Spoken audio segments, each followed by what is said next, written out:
Hi, everybody. Welcome. I'm Doug Fisher, one of the co-authors of PLC Plus. So happy you're joining us for this conversation today. And this is Dave Nagel, one of the authors as well on the PLC Plus set of suites of books and framework. We'd love to introduce our guest today. So we'll start with Hilda. If you would please just introduce yourself, your position, and your grade level that you teach. Hi there, my name is Hilda Martinez, and I'm an RTI coordinator with San Diego Unified. Specifically, I do early literacy all day long, so I'm a small groups teacher working with kids in kinder through third grade that are having some difficulties in reading. Excellent. Welcome, Hilda. Sarah? Hello, I'm Oscar Corrigan. I'm a history teacher. I teach 9th and 10th grade world history in a high school. Pleasure to be here. Excellent. Welcome. Sarah, would you like to introduce yourself? Sure. Can you guys hear me okay? Loud and clear. Okay, great. Hi, everyone. My name is Sarah Ortega, and I am a 4th grade teacher in the Chula Vista Elementary School District at the wonderful Harborside Elementary. Excellent. And last but not least, Marnita. Hi, my name is Marnita George. I'm a 9th and 10th grade English teacher. Excellent. Well, we're so excited to have you today. Doug and I are looking forward to posing some questions and helping us, but also those who are going to listen and watch this video, kind of learn what the PLC Plus framework has done for you in your school and in your building. So for those of you watching, this might be a bit of a review, but for those of you that are a little bit new, why PLC Plus? What is the plus? What do we feel sets us apart? Well, first and foremost, it's you. It's the classroom teacher. And John Hattie and many others have proven, but we specifically look at John Hattie's research that kind of showed the most important factor in any student's academic success, in their social and emotional success, is the individual teacher. And so then collectively, the expertise that we bring together and then hopefully develop that collaborative expertise is really sort of the bedrock of the framework. I'm going to spend just a couple of moments kind of walking you through what we call our 5 guiding questions and 4 core values. So when we talk about an investigation cycle, that's any period of time that a PLC team is going to dive in, put together some expectations for students, determine where their assessment results are, and how they move forward. For some, that could be very simply a unit of study. It could be an entire semester. And we want to use these questions as a guide to drive the dialogue and the discussion, not in any way, shape, or form to be formulaic, not in any way, shape, or form to necessarily go in order. But the first question is rooted in the research of teacher clarity, which is where are we going? Collectively, do we have collaborative clarity on what we want our students to learn, how they're going to demonstrate that, and then what are going to be some of the tools and modalities they will use to do that? The next question is, where are we now? And that's a very intentional question as we built the framework that is different than how will we know if they've learned it, which in many ways conveys past tense. Where are we right now? What assessment evidence, whatever that is, whether that is a common assessment, whether that's our exit tickets, whether that's some information we were looking for to gather during classroom discussion and bring back with our colleagues, but how are we using the best information now to make our determinations of how we move learning forward? And again, question 3, how do we move learning forward for all students? Not necessarily going in thinking that we're going to differentiate for the students that are proficient and the students that might not be. Not that that wouldn't happen, but we're going to differentiate as needed, not by default, and we're going to determine the best and most evidence-based strategies that we can use to support all of our students. I would imagine for a lot of us, that's similar to some questions and some guiding thoughts as you go into any PLC framework. But the other questions we've added in that we're very proud of is, first and foremost, what did we learn today? What a concept. And as a PLC, you are that if you are doing collectively one thing, learning and growing from each other. Are the adults learning about their craft? And so a question that really drives home a consistent pattern of reflection from the meeting, but then also as we left the meeting, went back to our classrooms, implemented strategies and approaches. What did we learn from that we want to bring back to our colleagues? And then lastly, the question of who benefited and who did not, which dives into an important element that PLCs must engage in, which is a consistent conversation around equity and our actions supporting all of our students to be intentional with an opportunity to look for and identify any gaps that we see and respond as opposed to reacting. So those are questions that will drive the discussion and dialogue that on a regular basis, teams will ebb in and flow out of. And again, as I mentioned before, they're not in any way, shape, or form to be formulaic or be considered to always go in order, but also embedded in the framework are 4 cross-cutting values that we're very passionate about. The first one is having activators. making sure that individuals on teams are driven with the task to make sure that the learning of the teams are moving forward. Because one thing about PLC teams, they're made up of humans. And so we were very intentional to acknowledge, as we should, the role human behavior plays in our PLC settings.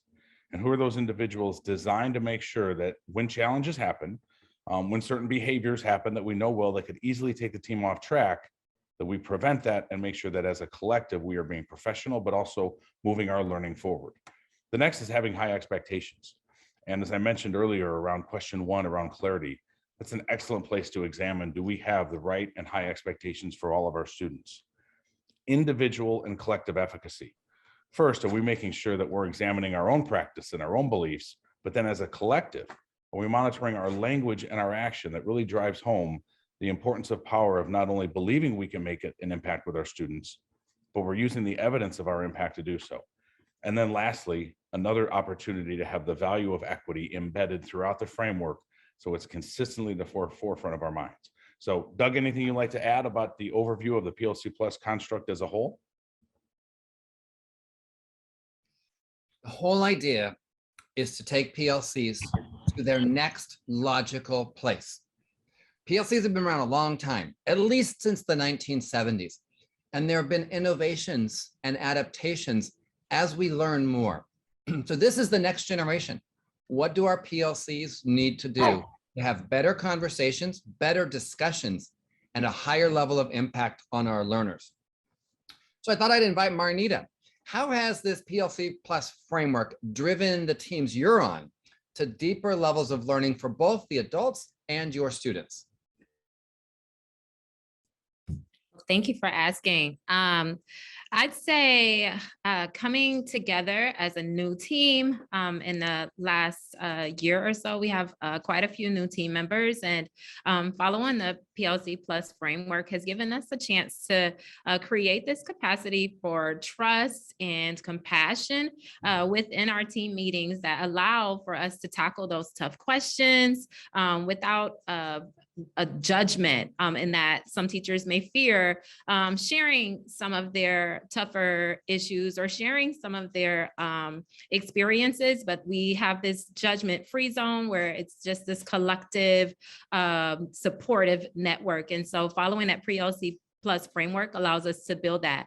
And so starting with our trust as a team allows us to then again focus on our data, focus on those tough issues to drive student learning, and make sure that they're getting the best of us always.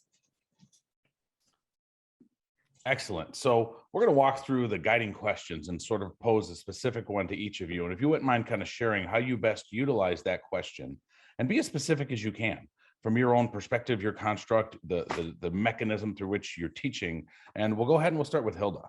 So how would you say question 1 has driven some of your practice and the practice of you and your colleagues? Hey there, Dave. In thinking about where my students are going, I think the PLC Plus framework has allowed me to gain more clarity in understanding where my students are going with their own learning. And so before I can lay out expectations for them, or before I even start to plan what my week looks like or what my unit looks like, I have to know where my students are going. And so that requires me, having a pretty good understanding of not only where my standards are horizontally, but where they are vertically. The more I understand where my students are going, just the more clarity they will have with their learning, because I can, know those steps and know what's coming up in their learning. So that's where we are going, not just is beneficial for my students, but it's also beneficial for me in planning. And so that's something that as a team, we've grown into, not looking just the little nuances of skills and strategies, but on the whole, where are we driving our learning? Where are we going with our students so that they can be confident as students, and they can take that learning that they're doing and transferring it to other things. So it's really important for us to know where we're going with our learning. Excellent. Awesome. So Sarah, how about question 2? If you wouldn't mind kind of describing, how does the question of where are we now drive things that have impacted you as a classroom teacher, but again, also how it's driven the collective learning of the group? Yeah, thanks, Dave. So where are we now? That second guiding question really helped our team make an important shift in our practice, because I remember a time when we just started at lesson 1, day 1 of the unit that we had planned out without really knowing the current level of understanding of the concepts or the skills of the standards that we were about to be teaching. So it was like starting a race, but being unclear about where the starting line was at. So because we were unclear about our students' current knowledge base, we couldn't accurately assess our impact either. But now as we work through that guiding question, we can now assess our own implementation of the instruction, and also we save some instructional time. So for example, we were working on a unit, and one of our standards that was going to be in that unit was around theme. And the great discovery in that pre-assessment was that about half of the students could already identify the theme. So that was kudos to the previous year's teachers. And then we also saw that about a quarter of the other students, they couldn't identify the theme, but they could identify the lesson that the main character learned. And so that's just a step away from being able to generalize that information to find the theme.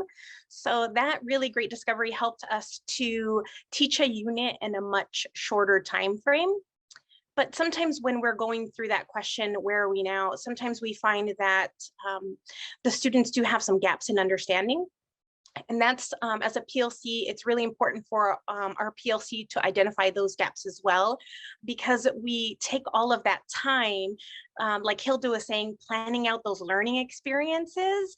And we have to be able to plan out those learning experiences on a solid foundation. So sometimes when we're in a unit and the students are struggling, or teachers are frustrated because they're wondering why the students aren't able to grasp the new concepts, sometimes it's because we jumped into a unit without understanding where our students were at in terms of the concepts and the skills that they had for that unit and for those standards. So we find ourselves constantly trying to backfill information and pulling intervention groups. And instead of, when we use guiding question number 2 in our PLC groups, we can be more precise. We can be more calculated in making those decisions when we're planning for student learning. And then our PLC, we don't try to make it complicated. So when we are looking for those initial assessments, we can just modify the end of unit assessment. Or a lot of times we take the writing, that final piece of writing that the students turned in, and we can use that to help us guide our instruction in the next unit. And then for math, for example, our math curriculum comes with some pre-assessments. And so we're able to use those to be able to figure out exactly what concepts and skills our students are already coming into the unit with. Sarah, I love that. You said so many powerful things. I'd love to build upon a couple, and Doug, certainly give you the floor as well. But number one, I think what caught my attention, which I would imagine catches the attention of every teacher, is you save the most precious resource, which is time. I mean, I know it's tried to say we should work smarter, not harder, but I think of what I'm hearing you say is this helped us work more efficiently. Another nugget you said right at the beginning that I think is powerful for us to make sure that we caught was that it really drove home some of the collective efficacy of your group to really examine your impact. And if we're not using the right mechanism in terms of the right tool, the right assessment that really aligns, number one, to possibly any learning progressions we're checking for, but even more so, after we've gotten into a unit of instruction, we've delivered that to make sure that the assessment tool supports our ability to see our impact. So Doug, I'd love to hear your thoughts from some of the things Sarah shared there. And I really appreciate the comments, and knowing what they've already learned is not common in most PLC models. We don't really talk about, hey, wow, these students already know these things, and how amazing that feels to us as educators. Our third question is, how do we move learning forward? Another gap in many PLC conversations. We want to make sure we spend some time saying, how is it that we move learning forward? Do we have any evidence for this decisions we're making? So Oscar, can you tell us about your team's conversations with how we move learning forward? Yes, thank you. So the PLC Plus framework has allowed us to really analyze what it is that we're doing in the classroom.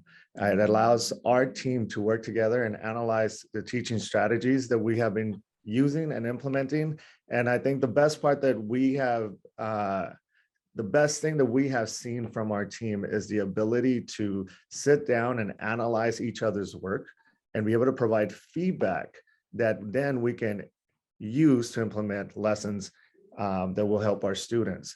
I think that allowing our team to walk around and do learning walks and see other teachers teach and see the strategies that they are using in the classrooms also makes us a stronger teacher, that makes us a stronger team, because then we're able to learn from each other and implement that into our own classrooms. And at the end, we do take a lot of time to analyze their student data, the work that they have done, the work that they are submitting, and to have multiple eyes assess that work and be able to collaborate and have a conversation about how to make it better makes us a stronger team. Oh, thank you, Oscar. And I just love you're looking at data, you're looking at how to move learning forward, and it builds the strength of your team. We'll come back to the individual and collective efficacy in a little bit. Our fourth question, like how do we think about the learning that occurred today? How do we think about what did our students learn? So Marnita, when you think about this and you have these conversations with your team, what's the nature of this conversation?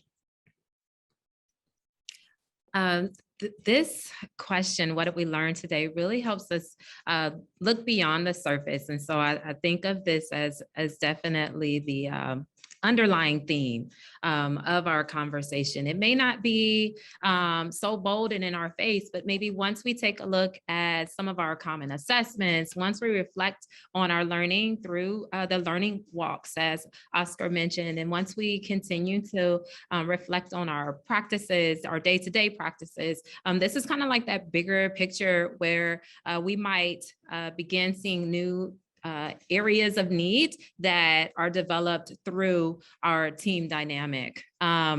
Just a really quick example, as an English team, we of course assign essays. And so what we learned recently is that we were really heavy on one type of writing, but we needed to spend more time in another writing dynamic. And it was not very obvious to us through our earlier conversations. And so it was upon those deeper conversations that we were able to really challenge ourselves to consider the way we were delivering our lessons and the goals of our lessons, to reapproach that and then take on a new focus for our team as a result.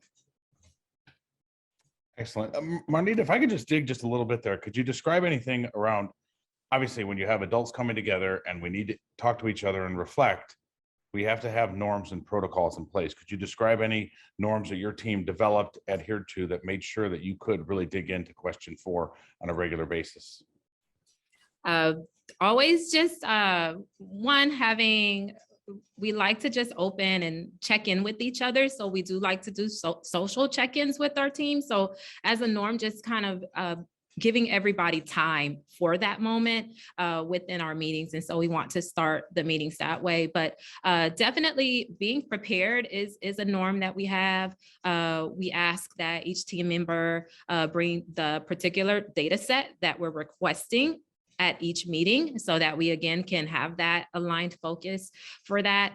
And also we share responsibility as well for kind of leading for a few minutes in each meeting. And so if it's one person shared responsibility time, we ask for that person to be prepared to lead that discussion and really just help us to see what he or she sees and to guide that discussion. Excellent. Thanks so much for that. Sarah, I'm going to come back to you and talk to us about question 5, which is a very uniquely crafted question intentionally. And I'll let you describe, most importantly, how you and your team have utilized the concept of using the question, who benefits and who is benefiting and who is not benefiting right now from our instruction and our instructional approaches. Thanks. So when we are in our PLC, and by the time we're at this point in the conversation where we're talking about who benefited and who did not benefit, at this time we've already planned, right? We've implemented and we're analyzing the results of all of our work. And the cool thing is that this is the point where we can celebrate that as a direct result of our instruction, we were able to move these students into mastery. but also as a result of our direct, as a direct result of our instruction, some students or even possibly groups of students didn't show gains or the growth that we expected.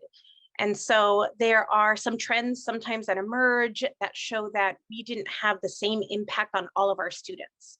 And so I love that this question really does give me personally some time to reflect, but also our team some time to reflect, because the next time that I teach or that we teach that standard, we're going to have stronger tier 1 instruction.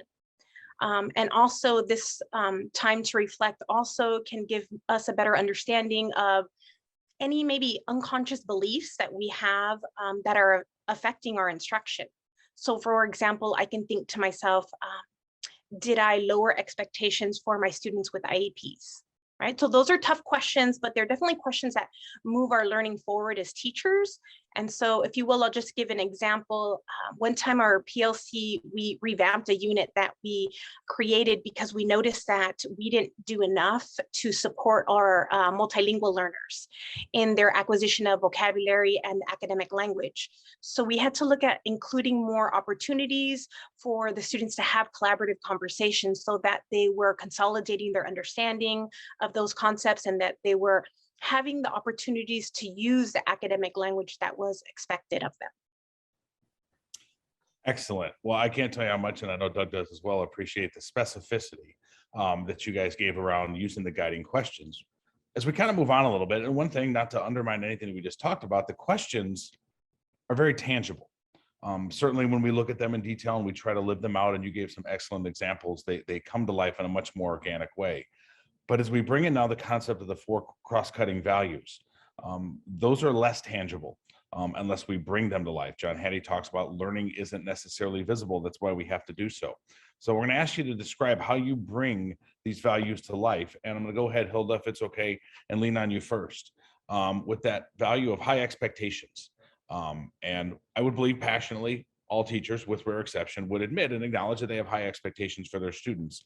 But how they get lived out is something a little bit different. So if you wouldn't mind describing, how do you and your team bring that value to life throughout your journey, throughout the year, through the PLC Plus framework?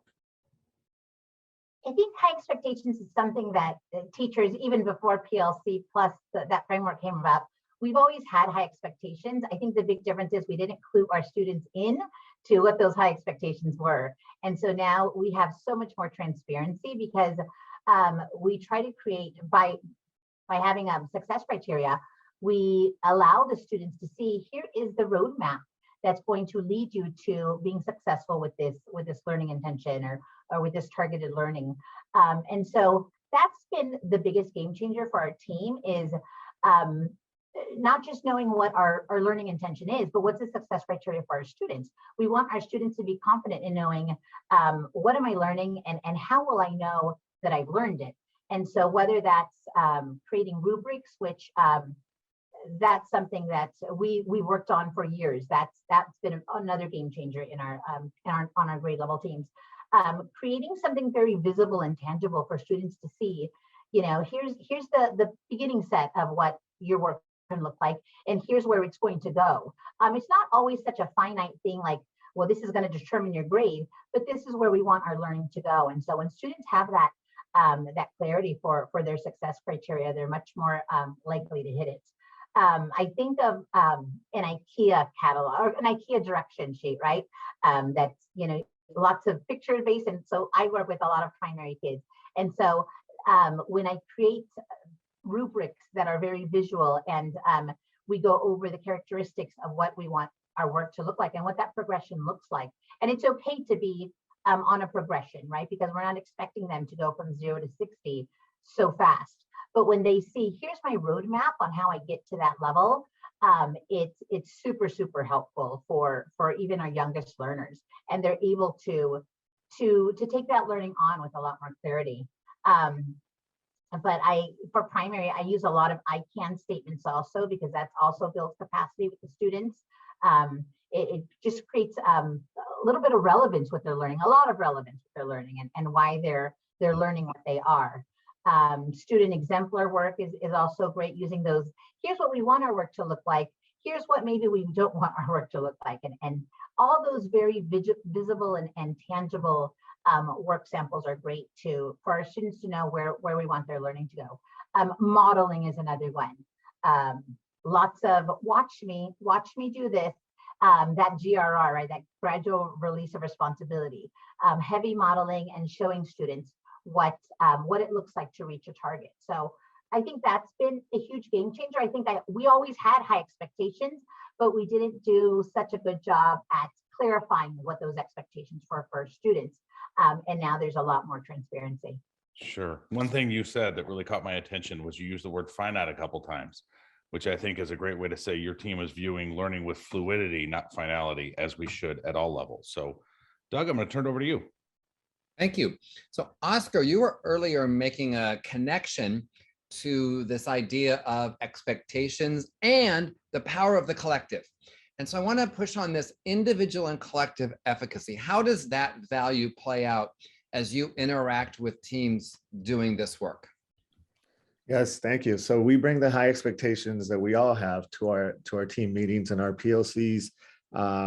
We get to work with one another, and we get to push each other's beliefs, and we get to push each other's thinking on our teaching practices. And what happens is, as a team, we start to believe. We believe that we can do it. We believe that we can accomplish it. And I think most importantly, we know that we're not by ourselves. We have a team that's there, that's willing to support. And if anybody in the team needs anything, everybody's volunteering to help each other out. And I think that that turns into the classroom. You believe in what you're doing. You believe in what you're planned. And when you have that strong sense of belief, you can just see how your lesson comes to life. Because at the end of the day, we work together in our PLCs to create those lessons and to create those strategies that we're using. And so it just makes you a much more confident teacher going into the classroom. Oh, thank you. I love hearing that teams are coming together, even in a global pandemic, to feel like we are powerful and we make a difference. Martin, I'm going to shift that conversation. So we talk about activators a lot, that teams need someone to activate the experience of coming together. So to build that collective efficacy, we have to be very intentional and we have to activate. And there's a skill set of being able to activate. So just because we're strong teachers doesn't mean we know how to activate the learning of our grown-up colleagues. So Marnita, talk to us about activating the work of the team. I really appreciate this topic as we speak about the activator. I reflect on previous teaching experiences where this role might have fallen under the title of maybe the department head or the department lead. And I see the activator not necessarily as the head of the department, because we are a collective and we are a team and we are all here on this shared unified goal. And this activator just takes in the responsibility of just recognizing, communicating with the team. And this may be the verbal or nonverbal cues that are given by our team members in one setting, but also everything that happens beyond that. So I mentioned earlier that we have a shared responsibility of leading portions of our PLC meetings. And so checking in with the leader for the week and just offering assistance or help or an ear. And so I really see that activator's role as, again, just bringing in the reminder that we are human, that human connection, and just let's be a team together. There's not one person here that stands alone or as a disconnect from our team, but this activator is one that helps and works really intentionally. I appreciate you mentioning that too, like that intentional role to make sure that we are coming together as a team with our shared vision. Awesome, thank you. Excellent. So Sarah, we're going to ask you to speak for a second about this value. And certainly equity has been, I think, brought to the forefront, as it should be, throughout the pandemic for many reasons, but we had embedded this framework with equity at its origination. Talk to us about how you and your team bring that value to life. Thanks, David. That is important. So for PLC, we plan for equity. And I know that sounds a little weird, but it's too important to just let it happen by chance, right? So in our PLC, we take the time to design different pathways for students to achieve mastery. And we support students as they choose different ways to demonstrate their knowledge. And so I'll give you an example of that. Right now, we're working on a science unit. And somewhere in the science unit, the students are going to have to show mastery of their understanding of circuits within our unit. So some students will end up deciding to do a demonstration of a circuit. And as they talk through the different concepts and they use that academic vocabulary, but some students will choose to write an informational essay to be able to demonstrate their mastery of the concepts. Some students might choose to draw a diagram and talk their way through that one.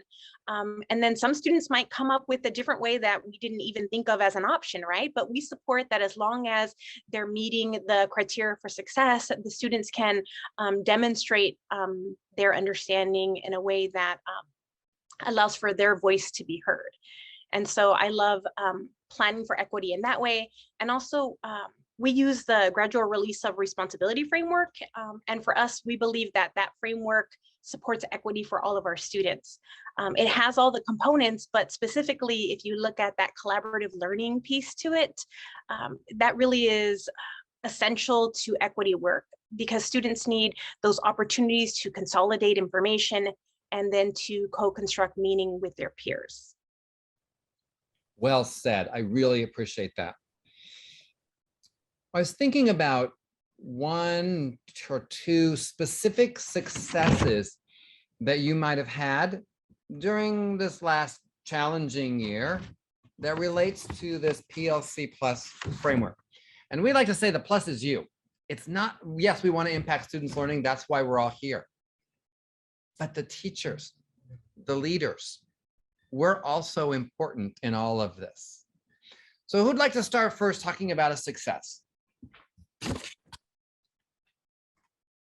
I would. Hilda, I saw that. Hilda.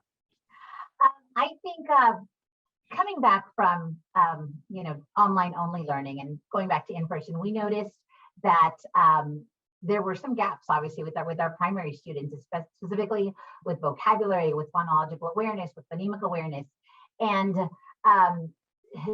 intervention in small groups is so crucial. But through analyzing student work and data and really knowing where our students' entryway points are, we were really able to shift the way we planned for that instruction needed, and those skill gaps, should I say.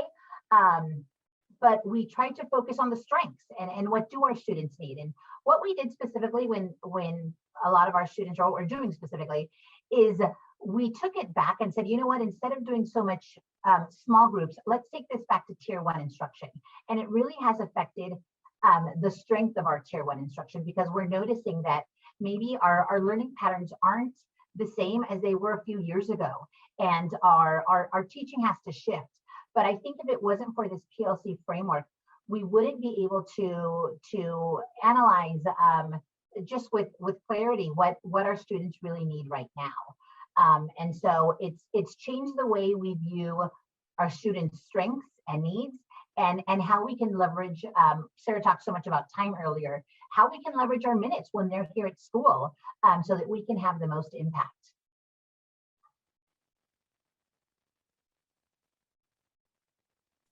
I guess I'll follow. A huge goal of our team was to refine our vertical alignment across the grade levels 9 through 12.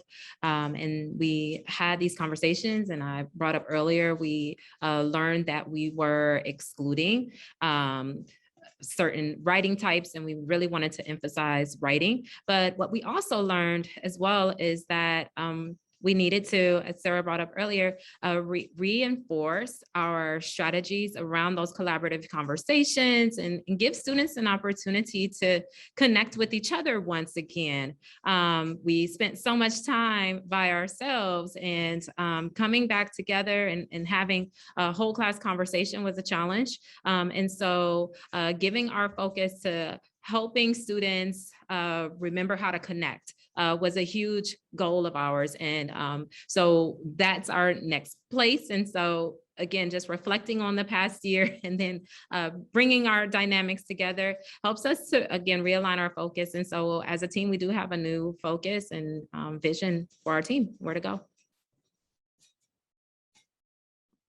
As a history PLC, we wanted to focus on some of our students' writing, specifically when using the claim, evidence, and reasoning format. And one of the things that we were able to do was analyze our students' work to see where they were, so that we as a team could see where the gaps existed, and so we could address those gaps. And to see the growth in student writing and to see the way the students have been able to take those strategies and incorporate them into the writing has been amazing. As a team, we can only expect very high writing by the time they're done with us, which is something that we had struggled with in years in the past. And so we can't wait to see where our kids are headed. I would love to share a PLC Plus success. So our PLC noticed that our students were having some trouble with some calculations. So for example, as part of a bigger math problem, in that math problem, they have to subtract 17 minus 5. So the students were using their fingers, or in some cases, students were drawing out 17 sticks and crossing out 5. And so we noticed this across the grade level. And so one of my teammates brought up the idea of bringing in number talks. And so we did some research on it, and we started implementing our daily number talks. And the change in how the students approached problems, there's been a dramatic shift there, because it really has helped their number sense alongside with that computational fluency. But the impact definitely for our students was impressive, but it also had a huge impact on us as a professional learning community, because we experienced to get success together as a team, right? And so that set up that mastery experience, so that now we see our success as something that is directly tied to our actions. Sarah, if I could just speak there, what you just described is what John Hattie says, that's what fuels efficacy, is that evidence of our impact. The belief matters, but it has to go past that. So any other thoughts from the group?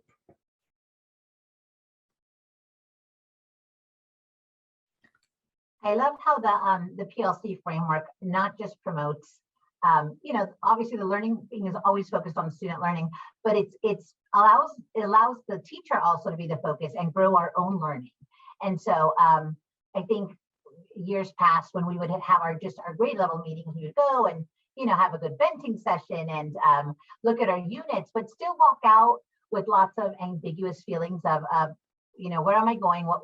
What's the purpose of this unit? How will my students know that they've learned it? And now we dig a lot deeper, and it just strengthened the grade levels across the board, because we're able to have these rich discussions about content, but about learning also, and how best to clarify that for our students. So that's really what I love about the framework, that it allows teachers to step up their game and become a lot more engaged with our own learning. I appreciate Hilda's comment about the learning of the teachers. I also agree that the PLC Plus framework levels the playing field across the team as well. And what I mean by that is, whether it's a first-year teacher or an 11th or 15-year teacher, we all come together again, and we are reflective together. We share our successes together, and we win together. And that collective is again, it's strengthened through our following through the questions, and again, remembering our goals as a team. And it takes a little bit of that stress off maybe for our newer teachers, and just lets them know that, again, it's a safe environment. It's an environment to grow, and that we are all growing together, no matter our experience level. And I love how the PLC Plus creates or allows for structure to be in place. As teachers, we fully understand what is expected of us, and we know what to do once we get together in groups. It is amazing to know that each and every one of us is going to take a role of activator at one point. We're going to be able to bring our own ideas into the group. And it's just, I think of student learning. If you have structure for your students, they're successful. And for adults, we need the same things. And we need the schools to provide those structures for us so that we can be successful as teachers.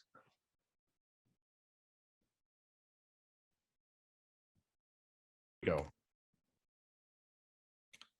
So excellent. One other kind of final question, going back to the values, and a couple of comments were shared earlier, but I wanted you to maybe be specific. How is the role of the activator really driven the learning for your teams? What is having that value in place and making sure that activators, plural, are in place on each team? How has that really moved the learning forward to the adults? I'll open it up to anybody who wouldn't mind sharing their thoughts.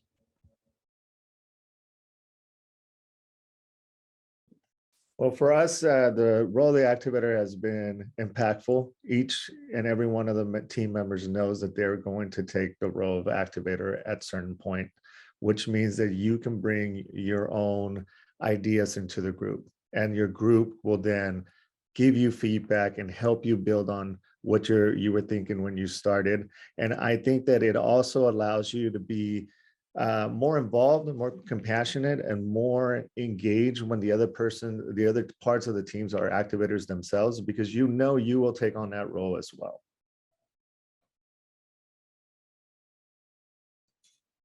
I appreciate what Oscar reminded us is that the activator brings ideas to the team, but also that activator can bring a need. And so when we bring in the micro teaching as an example, just sharing ones and again, just being transparent enough to share a lesson with the team, and asking the team to sit down together and help me share with me what you've seen in this lesson, but also I'm sharing what I see. And these are, now that I've reviewed my recording of my lesson, these are the needs that I have. And then just asking the team to learn and grow with you for those shared needs. The activator role also allows us to be vulnerable in front of our peers, which could be uncomfortable at the beginning.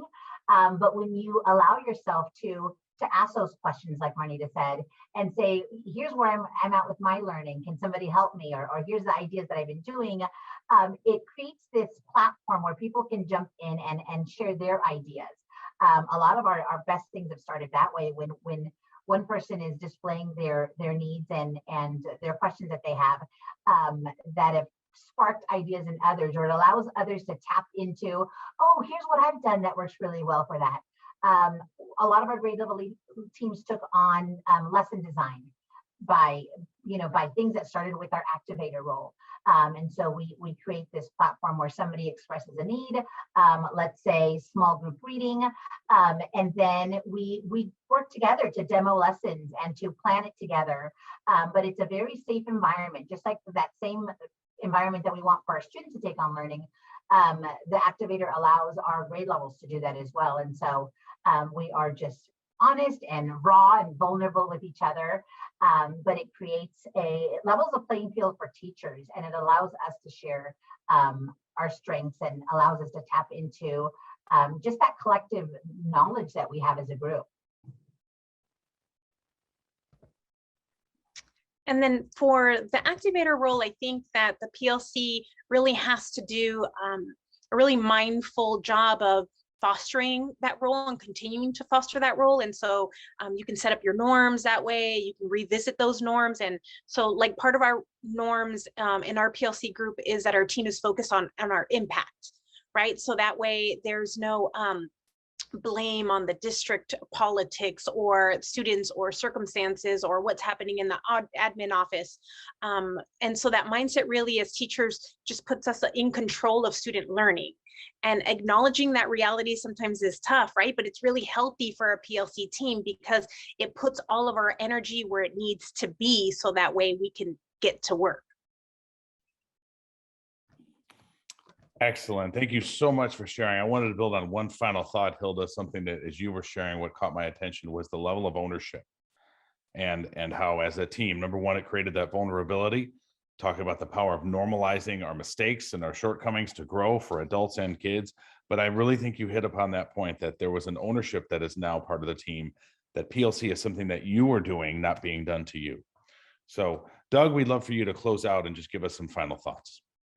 Well, I'm just so honored to listen to all of you and hear about the successes you've had in mobilizing grown-ups for their own learning and for the benefit of students. It's just incredible how much we learn every year and how much we're willing to share with our colleagues so they can continue to learn. Thank you much for your time. I'm super pleased with this conversation, and have a great rest of your school year.